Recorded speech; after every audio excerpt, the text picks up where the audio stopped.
A pleasant day to all of you guys. Hello po. Welcome ulit sa ating pag-aaral. At patuloy po tayong mag-aaral ng chapter review ng Messages to Young People. At salamat sa patuloy na pagsusubaybay sa ating mga programa. At akin pong muling pinupuri at pinapasalamatan ang Panginoon kasi umabot na tayo ng chapter 51 ng Messages to Young People. At ayan, so makikita nyo sa screen dyan, sa aking kabila, na ang ating topic ay makikita sa Messages to Young People, Chapter 51, entitled A Practical Training. Yan. So, tutunghayan po natin kung ano po ba itong practical training, mga kapatid. So, sabi sa dito na manual labor is a part of God's plan. Talaga naman, kasi ang plano ng Diyos hindi lang ang paglalang ng mundo, kundi kung saan niya dadalhin yung kanyang nilalang. Ayan. Sa Bible verses natin, sa Genesis 2 verse 15, the Lord God took the man and put him into the garden to dress it and to keep it. So, we know na nung nilalang ni Kristo, ang nilalang ng ating Ama at ni Kristo na kanyang kaisa-isang anak, ang sanlibutan, ay dito niya inilagay sa Garden of Eden ang kanyang mga anak. Yung kanyang mga nilalang, which is si Adan at Eva. At ito po ay part po sa plano ng Panginoon. Sabi pa nga dyan sa Ephesians chapter 2 verse 10, for we are His workmanship, created in Christ Jesus unto good works. So kung atin pong pinili si Kristo na ating personal na tagapagligtas, mga mabubuting gawa po yung maipapakita po natin. At patuloy po nating pupurihin ang Panginoon sa lahat ng ating gagawin. Kaya nga sabi sa 2 Thessalonians 3 verse 10, if any would not work, neither should be eat. So, dito po mga kapatid, kung nakikita mo yung isang taong ayaw magtrabaho, talagang magsasawa kang pakisamahan siya. Kasi ninanais ng Panginoon bilang mga kanyang mga sumusunod, ay maging masipag tayo sa paggawa. Kasi ito po yung inihahanda tayo ng Panginoon into a better future, which is langit na bayan. At wala po makakapasok sa langit na tamad. Kaya mga kapatid, maging masipag po tayo. Kasi work was given by God's before sin. It is honorable and sacred. So ito pong gawain natin sa araw-araw, gardening, carpentry, o kahit anong mga gawain sa ating tahanan, sa maliliit na bagay, ay parte ito sa ating gawain sa Panginoon. Useful work is not separate from spirituality.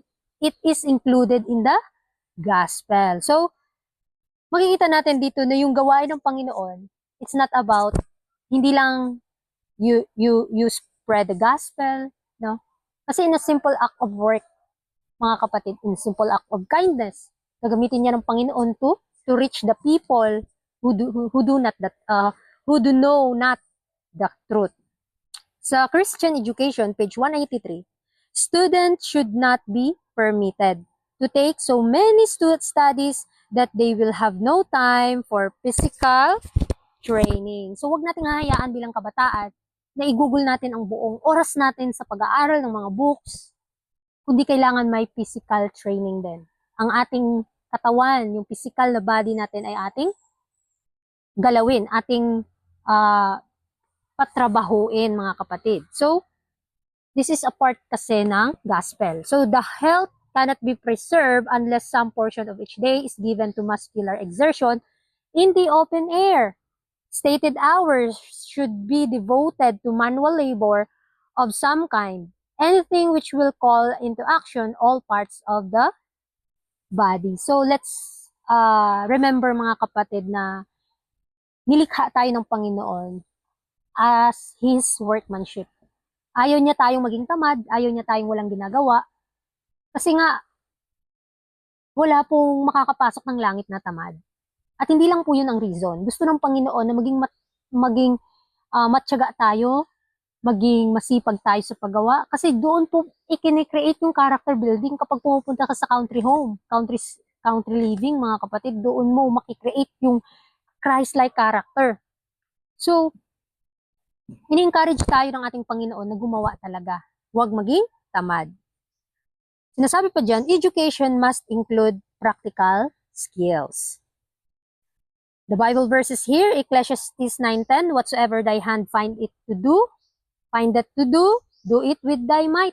Gawin natin ng buong lakas natin na sa Panginoon at para ito sa Panginoon ang ating mga ginagawa. Sa Proverbs 22:29, seest thou a man diligent in his business, he shall stand before kings. So lahat tayo ay accountable sa mga gagawin natin. So ninanais ng Panginoon na tayo ay gumawa para sa kanyang gawain, na maging masipag tayo sa paggawa nito, na sa Panginoon tayo naglilingkod. Colossians 3 verse 23, whatsoever ye do, do it heartily as to the Lord. So gawin po natin para sa Panginoon ng buong puso. Ayaw niya din kasi gumagawa tayo na napipilitan, kundi may pagmamahal. Learning a trade is a part of developing diligence and excellence. So dito po kasi nakikreate yung ating mga kaalaman. Mas dito tayo lalago sa mga karanasan natin, lalong-lalo na sa physical labor. Marami kang matututunan, marami kang matututunang skills kapag pinapractice mo yan. The true education is balance in mental, spiritual, and physical training. Sabi sa medical ministry, we must educate pleasantly and intelligently. We must preach the truth, pray the truth, and live the truth, bringing it with its gracious health-giving influences within the reach of those who know it not. As the sick are brought into touch with the life-giver, their faculties of mind and body will be renewed. But in order for this to be, they must practice self-denial and be temperate in all things. Thus only can be saved from physical and spiritual death and restored to health. So mga kapatid, kung tayo ay nasa tahanan lang, buong araw tayo nakahiga, kahit wala naman tayong sakit, magkakaroon tayo ng sakit. Kasi kapag hindi natin ine-exercise ang ating physical, mental, spiritual health, magkakasakit po ito. Gaya na lang kung hindi tayo mag-exercise ng ating pananampalataya, possible mawawalan tayo ng pananampalataya. Kaya sa atin ngayon, gusto ng Panginoon, sabi niya dito, educate, pleasantly and intelligently. We must preach the truth. Hindi lang po binahagi mo yung katotohanan, pray for the truth, na kailangang malakaran mo ito. Sa pamamagitan ng laboring, pray the truth and live the truth, bringing it with its gracious, healthy, giving influence. So mga kapatid, kung tayo ay nagiging tamad, hindi po tayo magiging dakilang impluensya sa katotohanan. Kaya nais ng Panginoon na kung gagawa tayo sa gawain niya, hindi lang tayo nagiging masipag sa pag-aaral o nabasa natin yung katotohanan, kailangan din natin isabuhay ito. At ipanalangin natin sa Panginoon na magagamit niya tayo sa kanyang gawain. Training the youth to be self-reliant. So, kailangang sanayin natin ang ating mga sarili bilang kabataan na maging self-reliant, na isipin din ng kapakanan ng iba, hindi lang ang ating sarili. Sabi sa Proverbs 6 verse 6 to 8, learn from the ant, prepare and work diligently. So kung tayo ay tinatamad sa mga bagay na nagagawa natin, o sa mga bagay na gusto natin gawin pero hindi natin magawa kasi nga may katamaran tayo, tingnan natin ang mga langgam. Yung mga langgam na gumagapang, mga kapatid. Alam na nila kung malapit na ulan, so habang wala pang ulan ay nagtatrabaho sila, yung mga langgam. Nawa may matutunan tayo sa kanila. Na hindi sila nagpapahinga, kundi kayod sila ng kayod. Sa 1 Timothy 5 verse 8, if any provide not for his own, he hath denied the faith. So kailangan mga kapatid, meron tayong initiative na i-provide ang ating sariling pangangailangan, i-ask natin sa Panginoon. Na kapag ikaw ay madiskarte, kapag ikaw ay masipag, maraming kukuha sa iyo ng mga magiging isa kang trabahante. Mga kapatid, napakalaki po itong magagamit sa gawain ng Panginoon kasi sa mga simpleng bagay na ginagawa natin, kasi nandun po yung blessing. Kapag ikaw ay masipag, pagpapalain ka ng Panginoon. Sinasabi pa dyan na be content and adaptable in all situations. So sa Philippians 4:11 and 12, be content. Contentment with godliness, mga kapatid. Kontento ka na sa kung ano meron ka, maging masipag ka para sa Panginoon, at hindi lang ikaw makakatulong sa sarili mo, kundi sa ibang tao. Self-reliance builds responsibility and strengthens character. Kung kapag nakasanayan mong gumawa, marami kang mga diskarte sa buhay mo, hindi lang sa ating pag-iisip, hindi lang sa mga puro pagbabasa, kundi ina-adapt, ina-apply mo rin sa iyong buhay, nakakatayo ka na ng negosyo mo, especially makakabuild ka ng character for eternity. Magagamit mo yan sa paglalago o paglago ng iyong karunungan at paglago ng biyaya ng Panginoon sa iyo. Every young person should learn to provide for themselves. So, kailangan talaga tayong matuto na humanap ng pera, humanap ng trabaho. Kahit sa maliliit na bagay lang, mga kapatid, tayo ay pagpapalain ng Panginoon. Sabi dito sa Letters and Manuscript, our children should be taught to exercise self-denial and self-control. The reason so many ministers feel that they have a hard time in financial matters is that they do not bind about their taste, their appetites, and inclinations. The reason so many men become bankrupt and dishonestly appropriate means is because they seek to gratify the extravagant taste of their wives and children. So, kailangan, mga kapatid, bilang mga kabataan, kailangang matuto tayo sa mga bagay na ninanais ng Panginoon para natin matutunan, exercise self-denial and self-control. Maraming mga bagay na pinapahintulot ng Panginoon na maranasan mo para ma-practice mo sa buhay mo, ano yung natutunan mo sa Kanya. Kasi Jesus is our everyday teacher, di ba? Our teacher everyday. Ninanais niya na tayo matututo, hindi lang sa ating pagbabasa, kundi sa ating abilidad na sa paggawa.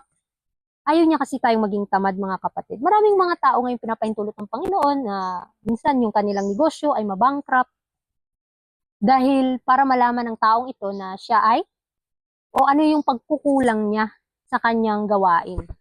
Kasi kapag ang tao ay nakikita niyang yumayaman na siya, parang humihinto na siya sa kanyang pagsisikap, kaya pinapahintulot ng Panginoon ang na mabankrupt ang kanyang negosyo. Kasi appropriate o dishonestly o inappropriate yung kanyang paggawa, mga kapatid. Kasi marami ngayong mga negosyante, di ba, na sinasali o alam na nilang lumalago yung kanilang negosyo, pero sinasalinan na nila ng mga hindi magandang gawain. So, doon papasok ang kaaway. Kaya be guard, mga kapatid. Guardyahan natin ang ating puso't isip para kung tayo ay lumago man pa sa tulong ng Panginoon, ay manatili tayong nagtitiwala sa Panginoon. Next is the biblical example of learning a trade.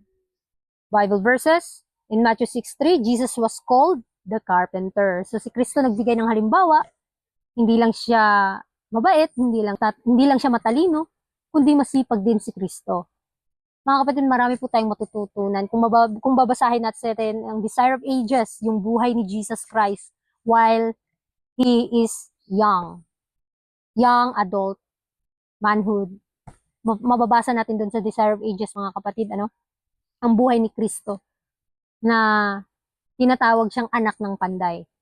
Sinasabi pa dito sa Acts 18:3, yung buhay ni Pablo, work as a tent maker. Yung kanyang gawain, hindi lang siya basta-basta na naging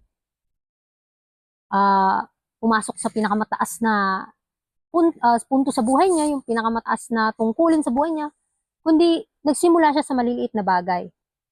Next is Exodus 31 verse 3-5, God gave skills for craftsmanship. Tayong lahat, meron tayong iba-ibang mga talento, mga kapatid. Ang punto dito, kung ano yung abilidad mo at ano yung magagawa mo, gawin mo para sa kaluwalhatian ng Panginoon. Kung marunong kang mag-edit ng video sa mga online platform, wala po problema yan, as long as magagamit mo ito sa gawain ng Panginoon. Lalago ang iyong karunungan at dadagdagan ng iyong talento. Manual labor is dignify Christ Himself work. So, ito po yung require sa atin ngayon. Nawa wag nating kaligtaan yung ating paggawa sa ating buhay. Kaya mga kapatid, tunghayan po natin yung buhay ng mga karakter sa Bible. Kung gaano sila tinuturuan ng Panginoon na maging masipag at hindi sila hinahayaan na maging tamad. Ganun din tayo. Kung tayo ay katanggap-tanggap sa Panginoon, kailangan tayo maging masipag at wag hahayaan na yung mga kasama lang natin sa tahanan yung gumagawa. Ikaw ay nakaupo lang, nagsa-cellphone, ganun. Hindi po yun. Kailangan gumawa din tayo. Kaya, sinasabi dyan, youthful energy, how rashly squandered. The youth in the freshness and vigor of life little realize the value of their abounding energy. So tayo mga kabataan, alam natin na iniisip natin, akala natin mataas pa yung ating buhay dito sa mundo. At nagtitiwala tayo kasi bata pa tayo, kabataan mo pa. So sinasayang mo yung kalakasan mo sa mga walang kwentang bagay, maraming mga temptation sa paligid, hindi mo ginagwardyahan yung sarili mo. At natitempt ka sa mga bagay na yan at nasusubukan mo na lahat ng mga karumaldumal na gawain dito sa mundo. Once na natikman mo, ayaw mo na o ang hirap nang mawala sa iyo. Kaya sabi ng Panginoon, be guard, be sober-minded mga kapatid. At yung sinasabi kong youthful energy, sinasayang natin mga kapatid. Tandaan natin ano yung buhay natin ngayon, hindi na ito babalik. Kung darating ang point na magiging matanda na tayo, in the age of 50, 60, 70, pangangarapin na lang natin nung kabataan ko pa, ganito, ganyan. Pero nung kabataan mo pa, anong ginagawa mo? Mga kapatid, hindi na po talaga ibabalik kung sinasayang natin yung mga pagkakataon kagaya ng ganito habang kabataan mo pa, di ba? Huwag mo sasayangin yung panahon na yan. Sabi diyan, a treasure more precious than gold, more essential to advancement than learning or rank or riches. How lightly is it held, how rashly squandered. Mga kapatid, precious than gold. Itong panahon natin mga kapatid, huwag nating sasayangin. Nawa, maalala natin yung ating may likha. Maluwalhati natin siya sa maliliit na bagay sa ating paggawa habang tayo ay kabataan pa. Naglilingkod sa Kanya at humantong na tayo, maging mature na tayo. Ihingi natin sa Panginoon na hindi mawawala yung landas niya sa atin. Ihingi natin sa Panginoon na maging mature din tayo spiritually. Na huwag nating sasayangin ang ating lakas, ang ating talino, ang ating tapang, ang ating memory, kasi mawawala din yung memory natin kapag tumanda na tayo, di ba? So next is balance between intellectual and practical training. So atin po itong balansehin. Hindi ka lang palaging nag-aaral, hindi ka lang palaging nagbabasa, kundi kailangang may practical din na paggawa. Sa Luke 2:52, Jesus grew in wisdom, stature, and favor. So ang ating Panginoon, hindi lang siya matalino, kundi masipag siya sa paggawa, at marami siyang natutunan patungkol sa salita ng Diyos, at ina-apply din ito niya sa kanyang buhay. Ganun nawa din tayo, kasi si Kristo nagbigay ng halimbawa sa atin. James 1:22, be doers of the word and not hearers only. Marami na tayong naririnig na katotohanan, nababasa natin ito sa nakatotohanan. Pero kailangan be doers of the law. Be doers of the word, mga kapatid, not hearers only. Proverbs 1:5, a wise man will increase learning. So kung tayo ay natututo sa mga bagay na pinapahintulot ng Panginoon sa atin, kailangan nating pasalamatan yung mga bagay na ito. Kahit mahirap para sa atin, nag-struggle tayo personally sa ating buhay, but a wise man will increase learning. Lalago tayo sa kaunawaan, lalago tayo sa biyaya. At ito yung tulong ng Panginoon sa atin. So maraming salamat mga kapatid sa patuloy niyo pong pagsusubaybay sa ating programa, at natapos natin ang chapter review ng Messages to Young People, at magkita-kita po muli tayo sa susunod na chapter ng Messages to Young People, and muli, God bless sa ating lahat.